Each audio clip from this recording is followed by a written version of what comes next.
The lesson I chose for the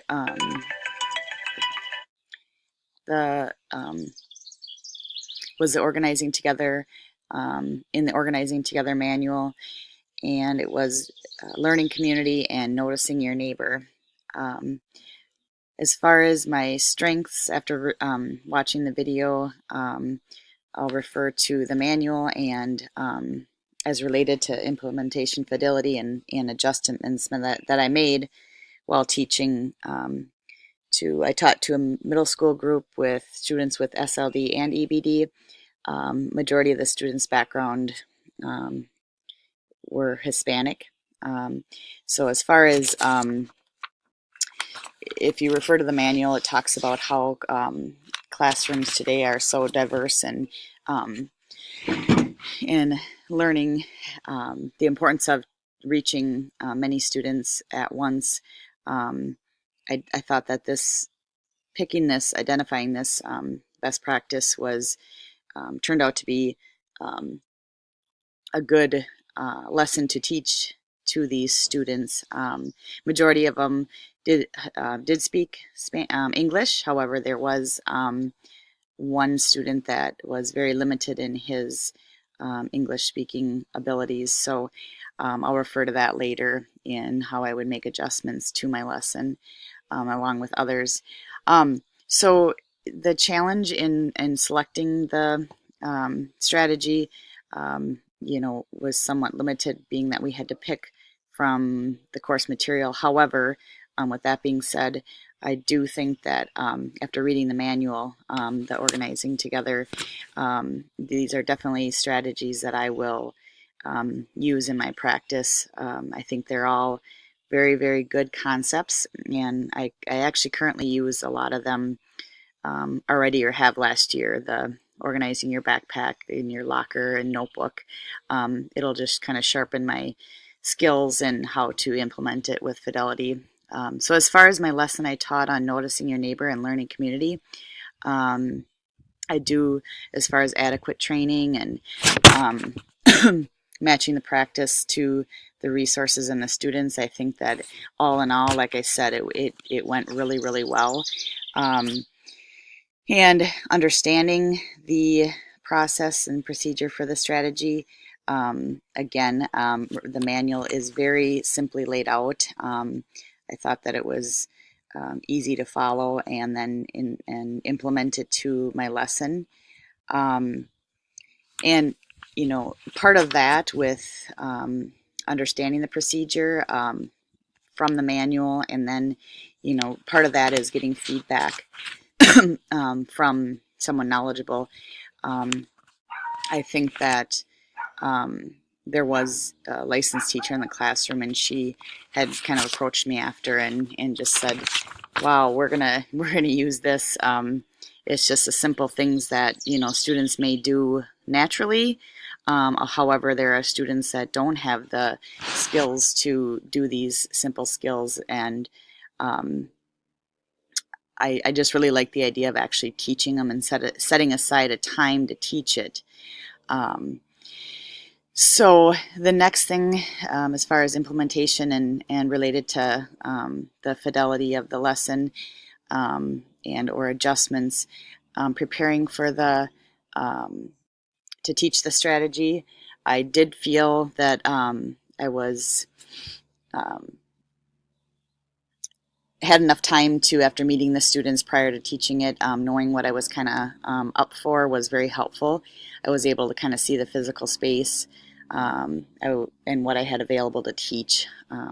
So what I did use is the handout from the organizing strategy manual, which was very helpful as a visual. I also planned on using the whiteboard, which you will see in my lesson, that I was able to kind of write key terms on the board, which were important and key to the learning of this strategy. Um, so that part I thought went really well. The scheduling a time, that's being that this was a lesson we had to do, it was something that was set aside and was explained to these students by their summer school teacher that I would be teaching them a certain lesson on organizing. um, And following the procedure for implementation, as intended by the researchers, I think that I really followed the manual and practiced it, read it, wrote out my lesson plan, which was very helpful in the delivery of it. I kind of felt, although you'll in the video, I'll see certain things that I could improve on, and that goes without saying, I think, as being a new teacher. So there were, I found that on the spot, I was, adjusted and changed and added when I felt that they weren't maybe understanding some of the content. I added extra scenarios, which I think was very helpful, kind of thinking on your feet. And as far as this would be a lesson, all these organizing together strategies, I think that would be very beneficial. And I explained that to the kids that this is something that you could use every day, all day long in any class. However, certain parts of the manual talked about when you would not want to use the manual. So I explained that to the kids or the strategy. I explained that to the kids as well. For example, if you're taking a test, you wouldn't want to be noticing your neighbor.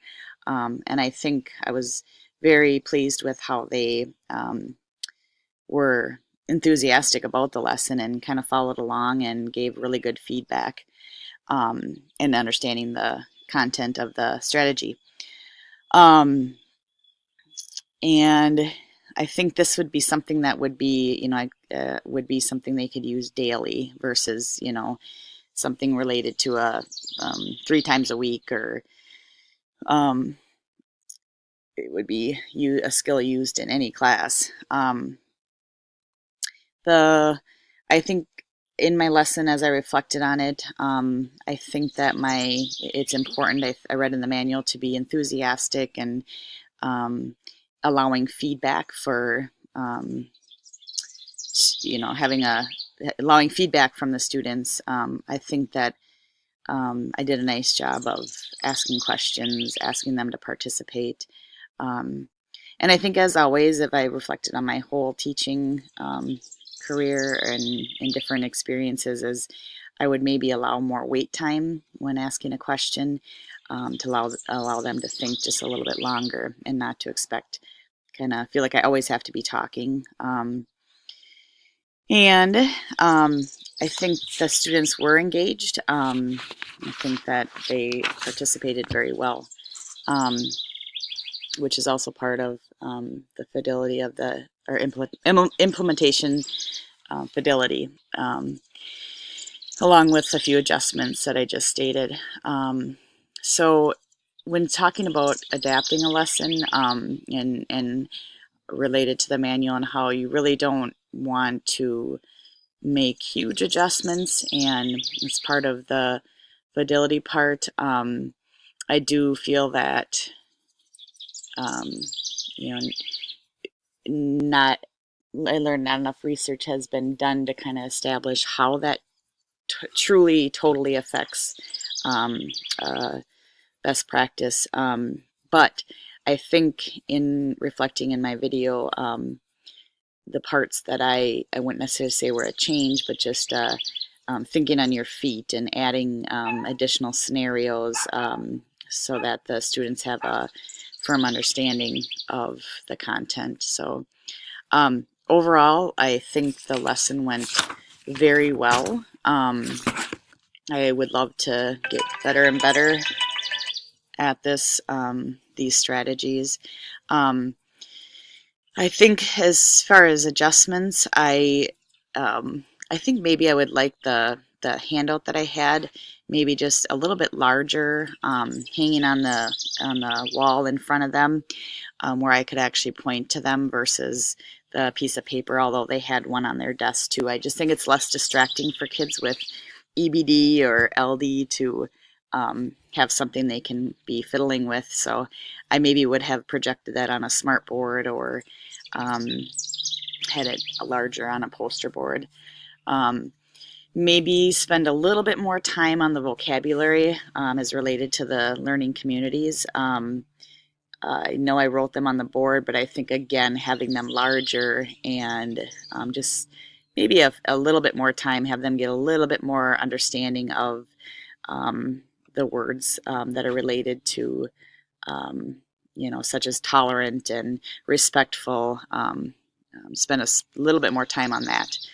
Um, and um, I think when looking at the activities that we did, um, some of those were prompted in the manual as to give them examples of the strategies, such as putting your pencil in the left-hand corner of the desk or putting your book in the middle of the desk. Um, I did, however, kind of last minute have some kids. There was one particular student in the video that I could tell he really wanted to participate, so I took that opportunity to have him come up front and show the example of being in Phi-Ed class and noticing your neighbor strategy, using it as an example. So I think maybe I would have tried to have maybe another thought out, planned out scenario with some volunteers up front where you're kind of doing a little skit or role playing though. So, but I think it went well. Areas for improvement. Well, I guess those are my areas for improvement uh, for the lesson. So, thank you. And I forgot one thing I was going to talked about in my in the implementation fidelity and strength section. I was going to refer to later how I would make some adjustments. Was during the lesson. With the limited time in getting to know the students, I did find out that I asked a student a question who didn't have his hand raised that didn't answer the question, and I gave him one more prompt, and then his neighbor actually very politely said he doesn't speak English.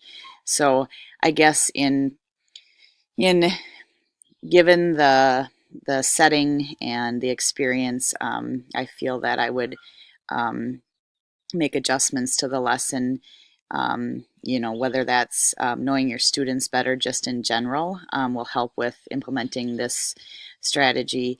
I would, if it was a true student of mine, I would have maybe known that, and I could have made adjustments such as having, an interpreter for him, or maybe using the opportunity to have one of the students who did speak English could assist me, and that would also show a good example of um, having the classroom as a learning community, the students working with the teachers. So I just wanted to address that as well. But overall, I think the the lesson went very well. I was very happy with how it went um, all together. So thank you.